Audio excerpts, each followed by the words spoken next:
Dalam sebuah hadis Rasul menyatakan, yaumul arbi'il akhir, yaumun nahas mustamir. Ya.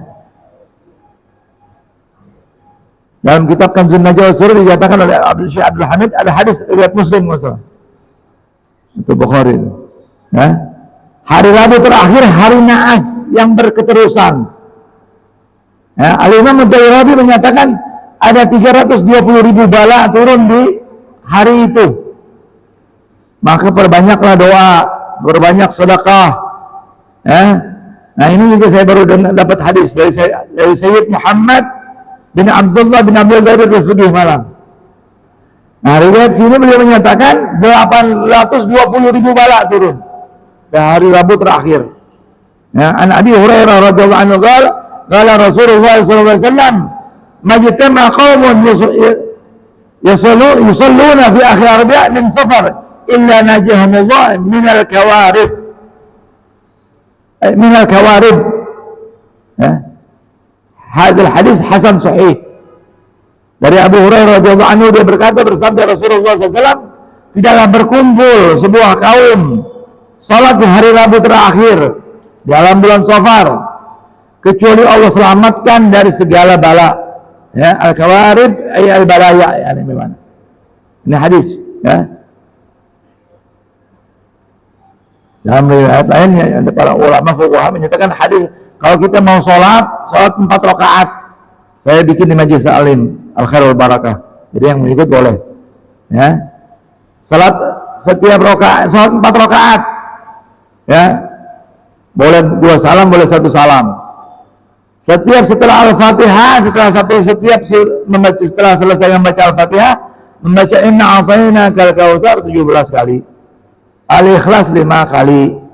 Al-Falaq 1 kali dan An-Nas 1 kali. Nah, itu di rakaat kedua sama, rakaat ketiga dan 4 sama. Nah, baru kalau bisa baca Yasin. Pas kalimat salamun qaulan min rabbir rahim diulang 313 baru baca doa. Nah, gitu. Setelah itu ya mau bersih-bersih, mau apa, ya. Bagus. Amalan bagus sekali, ya. Di hari Rabu itu untuk menolak bala. La yuridul ghadha illa doa, tidak menolak doa, tidak menolak takdir buruk kecuali doa. Ya, banyakin doa. Ya, baca Yasin, apalagi berjamaah. Kalau 40 orang tuh di situ ada wali. 40 orang mukmin muslim berkumpul di situ ada 1 wali, 80 2 wali. Nah, makanya itu sunnahnya berjamaah tuh, ya. Terus 123 dan selanjutnya. Jadi kalau ada wali insya Allah doa kita mungkin kurang nih karena dorongan itu tadi. Nah, pendapat lagi juga yang lain, ya, bahwa pendapat ahli sunnah wal jamaah kita nih Nabi Muhammad lahir 12 Rabiul Awal, ya, wafat 12 Rabiul Awal, itu yang ma'ruf. Ya, tapi ada riwayat Ibn Hajar menyatakan 2 Rabiul Awal Nabi Muhammad itu lahir. Nah, dalam riwayat Syiah mereka menyatakan dari Imam Ja'far Shadiq tanggal 28 Safar. Ya, dalam ahli sunnah wal jamaah 28 Safar itu jatuhnya Nabi Muhammad sakit, yaitu hari Rabu terakhir mulai kena sakit. Nanti sakit selama 12 hari atau 14 hari atau 13 hari, tanggal 12 Senin ya 12 Rabiul baru meninggal. Nah itu ini beberapa riwayat tentang Safar, Rabu terakhir kita banyakin doa, ya. Walaupun hari Rabu tersendiri itu adalah hari yang mulia, diciptakannya cahaya di hari Rabu, ya. Nabi Muhammad dalam perang Khandaq itu berdoa dari hari Senin, belum ada bisyarah kabar gembira. Hari Selasa belum ada juga kabar. Pas hari Rabu Nabi Muhammad senyum bahwasanya sudah bakal bisyarah ada kabar gembira kemenangan. Ya, jadi doa mustajab yaumul arbi'a baina zuhur wal asar. Doa itu mustajab di hari Rabu di antara zuhur dan asar. Maka berbanyak doa. Kecuali Rabu terakhir ini, ya. Maksudnya jadi hari yang bagus lah hari Rabu mustajab doa. Ya, hari antara zuhur dan asar. Kecuali ini hari Rabu terakhir ini besok dari malam ini kita banyak mau sholatnya malam ini boleh, mau besok pagi juga boleh, ya. Dan salah satu lagi cara menolak bala yaitu dengan bersedekah, ya, sedekah. Di zaman Nabi Sulaiman alaihissalam itu ada apa? Diceritakan ada burung, setiap bertelur telurnya selalu diambil, hilang, ya. Akhirnya burung ini mengadu kepada Nabi Sulaiman, wahai Nabi Sulaiman, ana setiap bertelur belum saya kerami sudah diambil burung telurnya. Karena Nabi Sulaiman bisa ngobrol sama burung. Ya, sekarang juga ada yang bisa ngobrol sama semut. Ya, ala kulli hal. Ya. Akhirnya Nabi Sulaiman menyuruh kok gitu, diperintahkan seorang jin, ya, untuk menjaga kalau telurnya mau diambil, cekik aja itu orang, cegah, ya. Akhirnya pada hari dia bertelur, ini orang udah tahu jadwal, betul jadwalnya nih burung bertelur kan, mau diambil telurnya. Tapi hebatnya nih orang sebelum berangkat mengambil telur, dia bersedekah dulu. Dia sedekah, ya. Dia sedekah, dia berangkat, naik ke atas pohon itu, ambil telur biasa. Pas mau dicegah sama jin tersebut, jinnya dipegang sama malaikat. Akhirnya dia tidak bisa mencegah jin tersebut, ya. Akhirnya burung kemudian besoknya ngadu lagi sama Nabi Sulaiman. Apa? Tidak ada perlindungan ini. Telur saya diambil tetap habis, nggak bisa. Dipanggil tuh jin, jin, kenapa ente nih nggak melindungi, tidak mencegah orang yang mengambil telur si burung ini?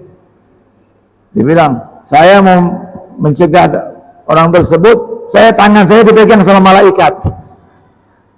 Akhirnya dipanggil itu malaikat, hei malaikat, kenapa kamu cegah anak buah saya nih, jin? Ya, ini kita baca dengan riwayat aja. Saya dengar dari guru saya nih, jangan Mahfuddin dulu cerita. Dia bilang, orang yang mau ngambil telur tersebut ketika mau berangkat dia bersedekah. Nah itu, ya. Jadi orang yang bersedekah itu jauh daripada bala, apalagi sedekah subuh, apalagi hari Jumat. Nah, itu besok sedekah, ya. Sedekah apa aja, ya, pagi-pagi. Nah, dalam sebuah hadis ada malaikat berdoa, Allah ma'ati munfikan khalafa, ya Allah berikanlah kepada orang yang berinfak di pagi hari gantinya yang berlipat ganda. Allah ma'ati mumsikan khalafa, nah, wa'ati mumsikan, dan berikanlah kepada orang yang bakhil, yang tidak mau mengeluarkan sedekah, talafa, binasa, hartanya habis. Makanya pagi-pagi tuh hatta 5.000, hatta 10.000, ya, kalau bisa lebih banyak lebih bagus. Nah itu berkali lipat. Nah kita alhamdulillah ini maulid lagi, walaupun belum bulan maulid, kita emang bulanan, ya, perbanyak sholawat kepada Nabi Muhammad SAW. Ya, salah satu keutamaan Nabi maulid, baca maulid Nabi, ya, doa mustajab, ya. Dan yang kisah yang paling menarik saya baca itu yang lucu, sedikit lucu juga. Ketika Nabi Adam alaihissalam, ya, sendirian di sorga, sepi, lalu diciptakan dari tulang rusuknya Siti Hawa. Itu cantik kan, Siti Hawa. Dia tertarik di hatinya, dia bilang, ya semoga aku dapat jodoh dia jadi jodohku. Allah nyatakan, jangan kau sentuh Hawa kecuali kau keluarkan maharnya dulu. Apa maharnya ya Rasulullah? Apa maharnya ya Allah? Maharnya kau baca salawat 100 kali satu nafas. Satu nafas salawat. Jadi Nabi Adam, waduh, kesulitan juga ini satu nafas 100 kali. Jadi beliau baca salawat Allah Muhammad SAW sampai 70 kali, selesai nafasnya habis. Wah, batal nih saya punya mahar nih. Allah Subhanahu wa taala mengetahui yang maha bijaksana. Diberikan dispensasi, nggak apa-apa. Nanti sisanya satu awas lagi. 30-nya sisa. Makanya kata ulama, sunnah kalau baca memberikan mahar 2/3 dulu. Nanti 1/3-nya terakhir. Gitu. Jadi hidup itu perlu bercanda, jangan terlalu tegang. Allah saja begitu bijaksana, ya enggak?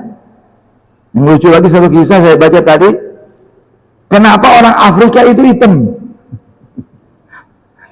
Ternyata Nabi Nuh alaihissalam suatu hari tidur, lagi tidur kebuka auratnya. Salah satu anaknya namanya saya lupa tadi. Bapaknya kelihatan auratnya, dia ketawa, mentertawakan. Dia bangun, Nabi Nuh bangun, akhirnya disumpahin jadi hitam. Maka itu keturunan, itulah kakek moyang orang Afrika itu. Ham, namanya Ham. Ya Allah, ya, aja tak asyik, kisah aja, soft dong. Tapi Nabi kita Muhammad SAW, Nabi Muhammad sering bercanda, tapi beliau bercandanya selalu benar. Hebatnya Nabi Muhammad, ya. Bercanda Rasulullah duduk sama Sayyidina Ali bin Abi Thalib makan korma, ya, makan korma.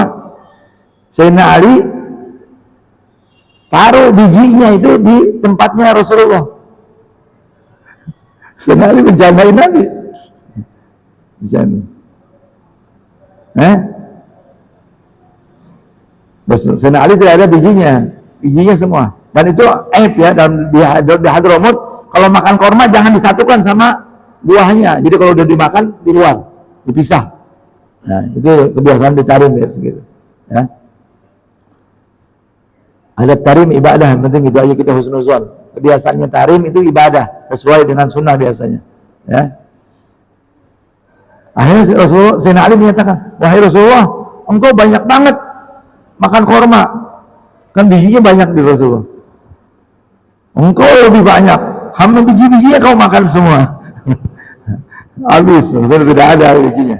Itu Rasulullah bercanda, tapi bercanda yang benar. Ya. Ada satu nenek-nenek, ya, tanya sama Rasulullah, ya Rasulullah, apakah aku masuk surga atau tidak? Mana ada nenek-nenek di surga? Nangis nenek-nenek.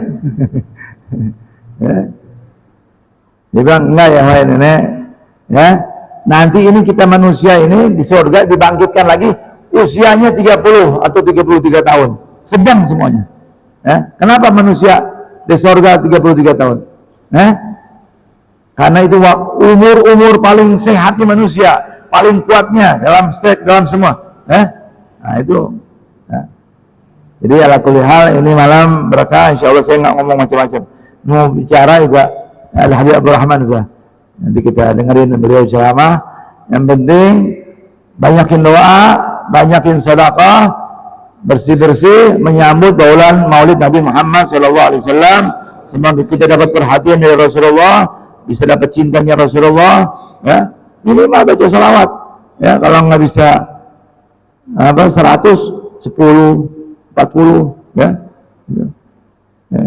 Barang siapa baca salawat 40 kali, sehari 100 kali, 70 hajat akhiratnya dikabul, 30 hajat dunianya dikabul. Jadi minimal kalau 100 itu begitu, 70 urusan akhirat tabungan kita, 30 urusan dunia kita dipermudah sama Allah. Ya. Semoga Allah berikan keberkahan, berikan rasa cinta Allah habibna ila habibik Muhammad SAW, warzuqna mutaba'ana wa zahiran wa batinan fi afiyah wa salamah. Kurang lebih saya minta maaf. Assalamualaikum warahmatullahi wabarakatuh. Tafadhalan.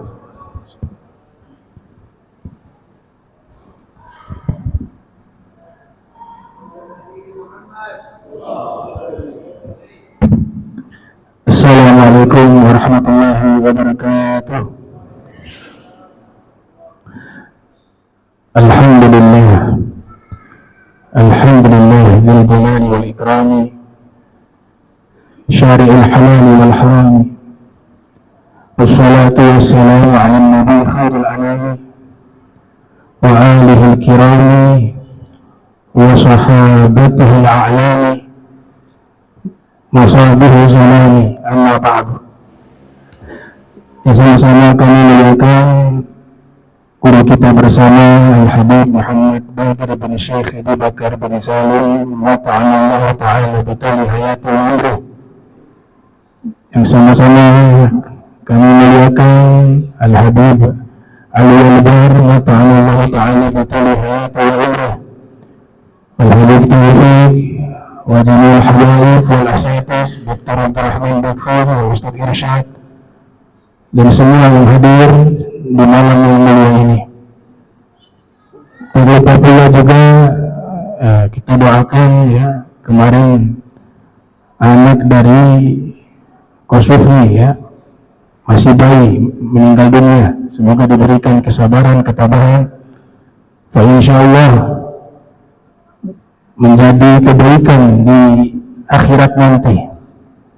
Ada satu hadis diriwayatkan oleh Imam Tirmidzi yang lahir tahun 209 Hijriah, wafat 279 Hijriah, di dalam sunan beliau dari sahabat Abu Musa Al-Asy'ari mengatakan Rasul pernah bersabda sallallahu alaihi wa alihi wasallam, "Idza mata waladul 'abd qala Allah Ta'ala li malaikatihi." Apabila ada anak dari hamba Allah yang wafat, maka Allah berkata kepada malaikatnya, "Hal qabattum walad 'abdi?" Apakah kalian mencabut nyawa anak hambaku? Fayaquluna na'am. Malaikat mengatakan iya. Fayaqul hal qabattum thamarata fu'adi? Allah Ta'ala berfirman, apakah kalian mengambil buah hatinya? Thamarata fu'adi. Fayaquluna, malaikat menjawab, na'am, iya. Fayaqul, kemudian Allah Ta'ala berfirman, madza qala 'abdi? Apa yang dikatakan oleh hambaku? Fayaquluna hamidaka wastarja'a. Dia tetap memujimu ya Allah dan menyerahkan urusan itu kepadamu. Fayaqul ibnu li'abdi baitan fil jannah wasammuhu baital hamid. Kalau begitu wahai malaikat, bangunkan satu rumah bagi hambaku itu di dalam surga dan berikan nama rumah itu rumah pujian, Baitul Hamd. Semua yang terjadi kita meyakini sudah suratan takdir. Al-iman bil qada wal qadar. Hamd waqtimanuk waihat ma yufid. Al-qada taqaddam fadna misukun. La yakfuru hamd ma qaddir yakun. Semua sudah ditentukan oleh Allah Ta'ala, dan itu pasti ada hikmah yang sangat besar dan ada kebaikan yang sangat besar yang kita sebagai hamba belum mampu mengetahui itu, tapi Allah tahu yang terbaik bagi kita. Dalam riwayat yang lain dinukil oleh Imam At-Tabrani yang lahir tahun 260 Hijriah, wafat 360 Hijriah, di dalam Mu'jam beliau, Rasulullah sallallahu alaihi wasallam bersabda, "Alladzi nafsi biyadihi inna siqta la yajurru ummahu bisararihi ilal jannati idza ihtasabathu." Demi zat yang jiwaku dalam kekuasaannya, sesungguhnya bayi yang keguguran, asikat ya, keguguran, itu akan menarik ibunya dengan tali pusarnya ke dalam surga. Apabila ibu tersebut yang anaknya wafat atau yang keguguran tadi, dia ikhlaskan itu, dia tidak memprotes kepada Allah, Kesedihan satu hal yang wajar, tapi meratapi itu yang dilarang.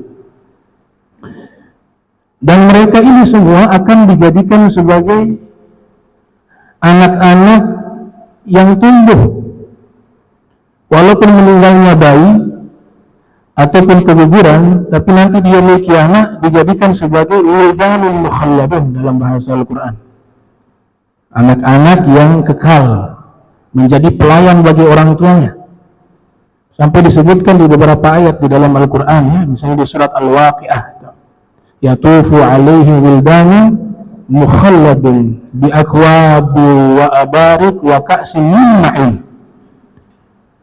Berputar anak-anak yang kekal membawa gelas-gelas, cerek-cerek, kemudian juga gelas yang besar yang isinya air daripada mata air surga. Mereka mendatangi orang tua mereka di yaumul kiamah, diberikan itu minuman. Ini orang tua ini tidak kenal ini anak, karena mungkin di dunia meninggalnya ada yang keguguran, belum berbentuk, atau mungkin masih bayi, tapi Allah tumbuhkan menjadi anak kecil. Maka orang tua itu bertanya, kalian ini siapa? Ngasih air yang sejuk, kemudian dituntun kita ke surga. Mereka mengatakan, kami ini anak-anakmu di dunia, yang kalian ridho ketika Allah memutuskan untuk meninggal di masa kecil atau masa anak-anak. Itu ada dalam riwayatnya Syekh Nawawi Al-Bantani terkait masalah tersebut. Dan mereka menjadi sangat indah. Di surat Al-Insan Allah Ta'ala berfirman, yatufu alaihim wildanun mukhalladun idza ra'aitahum hasibtahum lu'lu'an manthura. Kalian melihat mereka bagaikan mutiara yang bertebaran. Saking indahnya anak-anak wildanun mukhalladun yang mereka hidup di dunia, masih kecil meninggal dunia, suci bersih. Kalau Nabi katakan kullu mauludin yulad alal fitrah, setiap yang baru lahir suci bersih. Lantas bagaimana kalau meninggal dalam keadaan suci bersih? Ya. Seandainya minta doa, kita gak pantas doakan mereka, justru kita minta doanya mereka, karena mereka belum ada noda, belum ada dosa, dan Allah sudah menetapkan mereka wafat di usia masih anak-anak. Itu semua sudah ketetapan Allah Subhanahu wa Ta'ala. Ibnu Hajar Al-Haytami menganjurkan sekalipun itu keguguran, belum ada bentuk, masih disunahkan memberikan nama, sehingga nanti identitasnya ketahuan di yaumul kiamah. Ini anak siapa nih? Ini kamu siapa? Misalnya orang tuanya tanya. Itu anak mengatakan, saya anakmu, namanya fulan. Oh iya, saya pernah. Dalam kitab Al-Manhajul Qayyim, sekalipun itu keguguran, disunahkan memberikan nama, kata Al-Imam Ibnu Hajar Al-Haytami. Tapi kan belum tahu kelamin, maka cari nama yang bisa laki dan perempuan, bisa mubakar muannas, Usama, Hamzah, ya. Kemudian juga Uqbah, dan nama-nama yang dalam bahasa Arab bisa digunakan untuk laki-laki maupun perempuan. Terkait tadi Al-Habib Bagir menerangkan fadilah sedekah, diantaranya menolak bala. Ada wasiat yang Nabi sampaikan kepada Imam Ali bin Abi Thalib terkait masalah sedekah di waktu pagi. Sekarang kan lagi tren tuh sedekah subuh, ya. Itu memang ilmu yang Nabi ajarkan kepada Imam Ali bin Abi Thalib secara khusus dan kepada kita sebagai umatnya secara umum. Nabi pernah mengatakan, ya Ali bakiru bisadaqah fa innal balaa la yatakhattaha. Wahai Imam Ali, di waktu pagi segeralah sedekah, karena sesungguhnya bala tidak akan bisa melangkahi sedekah tersebut. Dalam kitab Khosais Al-Ummatil Muhammadiyah atau Syaraful Ummatil Muhammadiyah karya Profesor Dr. Sayyid Muhammad bin Ali Al-Maliki Al-Hasani, beliau mengatakan maknanya itu ada saddun bainahu, ada tameng pelindung di antara dia dengan bala kalau orang sedekah, sehingga itu bala agak bisa menembus itu tameng pelindung yang itu ada sebab sedekah, kata beliau.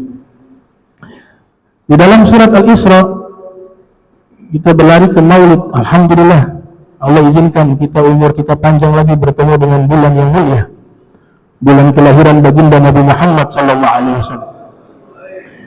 Di surat Al-Isra itu ada firman Allah Subhanahu wa taala berfirman, "Qul rabbi adkhilni mudkhala sidqin wa akhrijni mukhraja sidqin waj'al li min ladunka sultana nasira."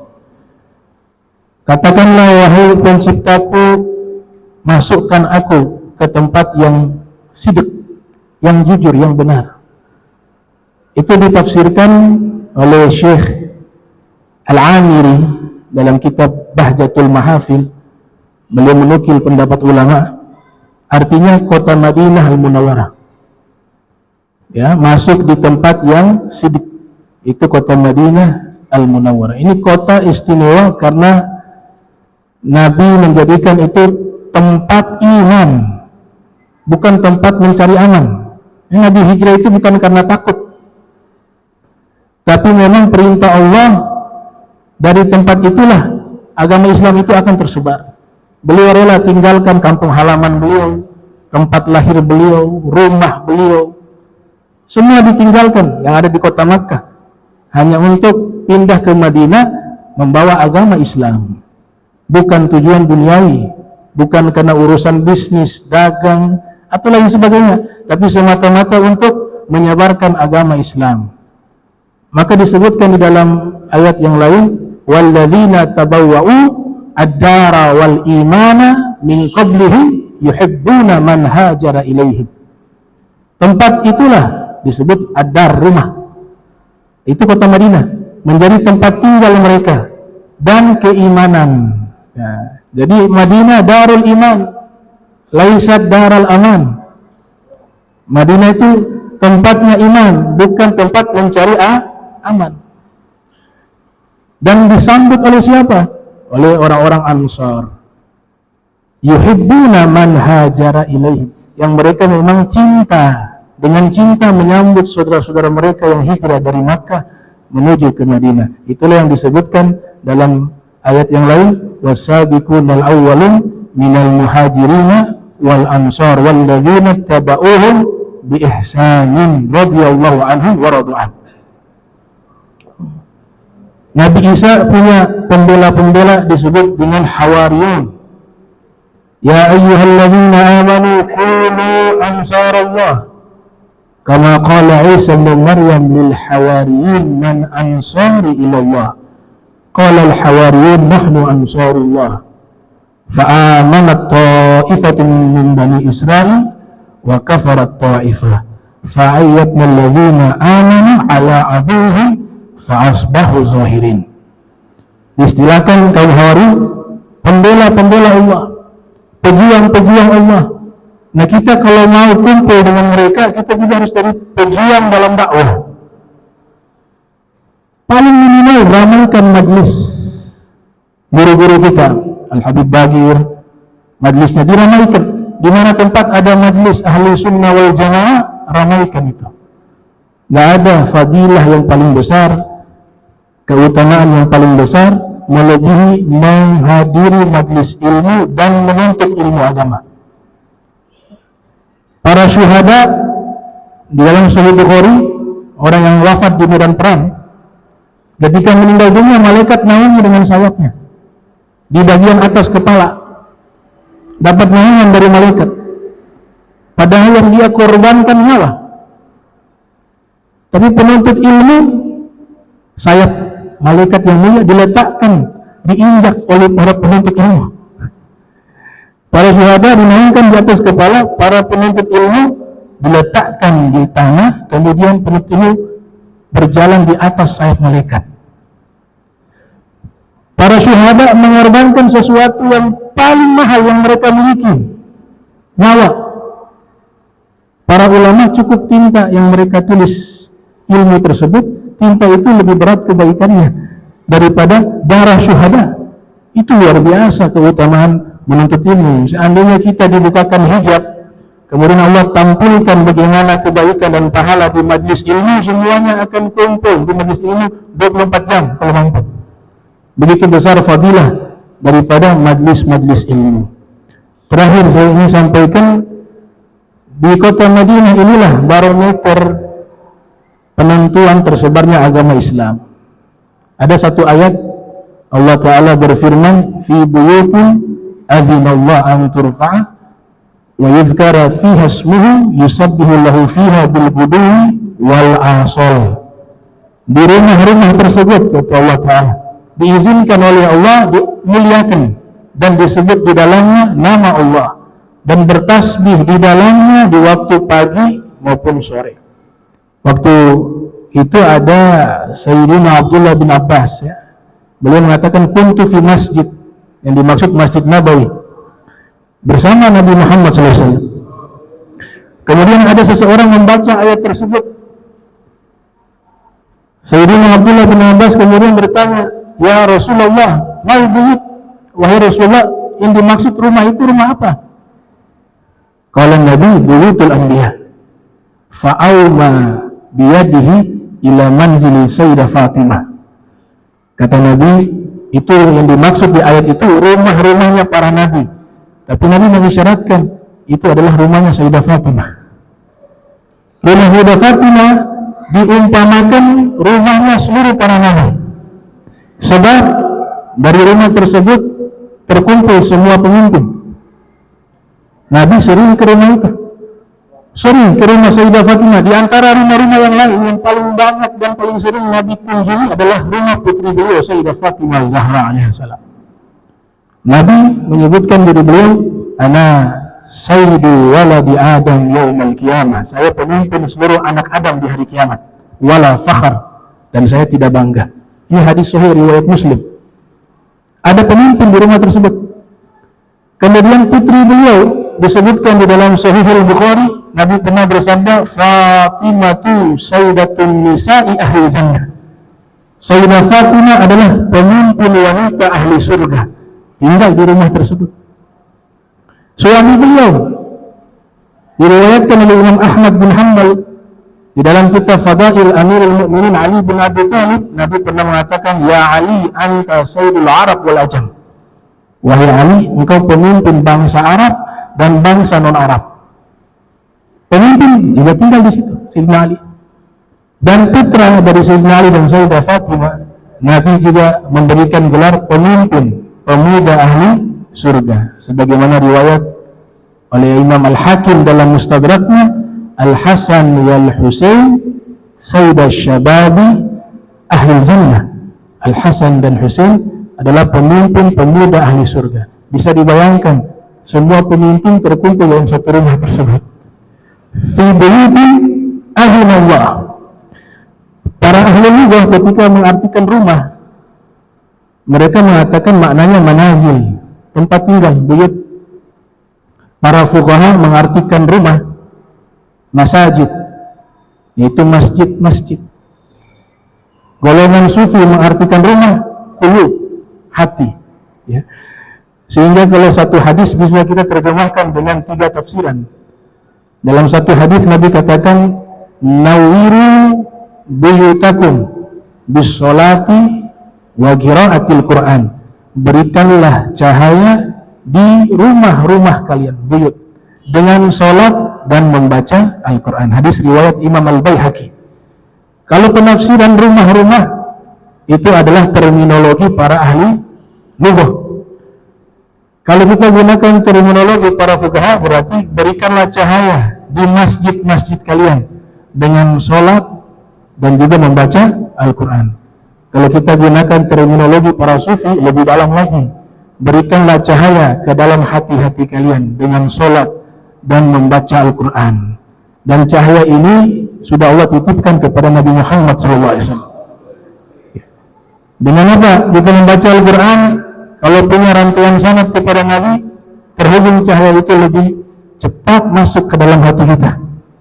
Kalau kita sholat, sanadnya kepada Nabi, shollu kama ra'aitumuni usolli, cahaya itu akan mudah dan sangat cepat masuk ke dalam kita. Intinya adalah ajaran Islam, asas yang utama adalah mahabbah, cinta. La yu'minu ahadukum hatta yuhibba li akhihi ma yuhibbu li nafsi. Jadi alhamdulillah kita sangat bahagia bisa bertemu dengan bulan Maulid Rasulullah SAW. Ya, kita isi waktu-waktu kita di bulan Maulid dengan meningkatkan ketaatan kita.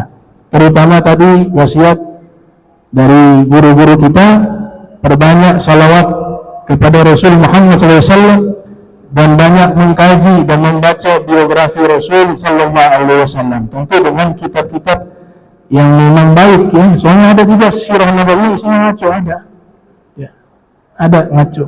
Dari awal mukadimah saja sudah mengatakan ini kafir, ayahnya Nabi, kakeknya Nabi penyembah berhala, ibunya Nabi dalam neraka. Ini gak bisa usul kepada Nabi, justru bertambah jauh dengan Rasul Sallallahu Alaihi Wasallam.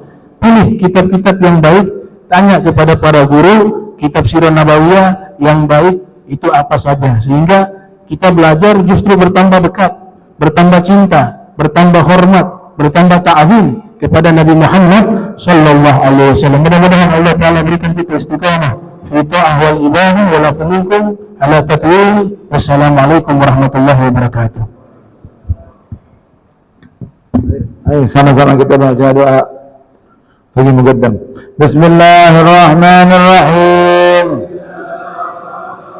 Allahumma انقلنا اللهم انقلنا والمسلمين من الشقاوة إلى السعادة ومن النار إلى الجنة ومن العذاب إلى الرحمة ومن الذنوب إلى المغفرة ومن الإساءة إلى الإحسان ومن الخوف إلى الأمان ومن الفقر إلى الغنى ومن الذل إلى العز ومن الإهانة إلى الكرامة ومن الضيق إلى السعة ومن الشر إلى الخير ومن العسر إلى اليسر ومن الإدبار إلى الإقبال ومن السقم إلى الصحة ومن السخط إلى الرضا ومن الغفلة إلى العبادة ومن الفترة إلى الاجتهاد ومن الخذلان إلى التوفيق ومن البدعة إلى السنة ومن الجور إلى العدل. اللهم أعنا على ديننا بالدنيا وعلى الدنيا بالتقوى وعلى التقوى بالعمل وعلى العمل بالتوفيق وعلى جميع ذلك بلطفك المهدي إلى رضاك المنهي إلى جنتك المسحوب ذلك بالنظر إلى وجهك الكريم. يا الله يا الله يا الله يا رباه يا رباه يا رباه يا جوثاه يا جوثاه يا جوثاه يا أكرم الأكرمين يا رحمن يا رحيم يا ذا الجلال والإكرام يا ذا المواهب العظام. أستغفر الله العظيم الذي لا إله إلا هو الحي القيوم وأتوب إليه.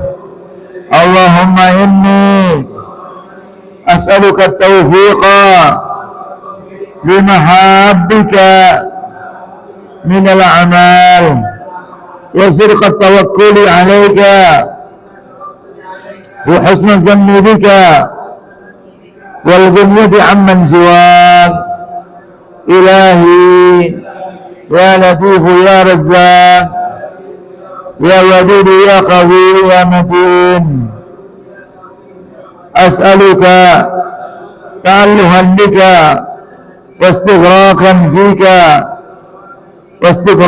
فيك ولطفا شاملا من لدنك ورزقا واسعا هنيئا مريئا وسنا طويلا وعملا صالحا في الإيمان واليقين وملازمة في الحق والدين وعزا وشرفا يبقى ويتأبد لا يشوبه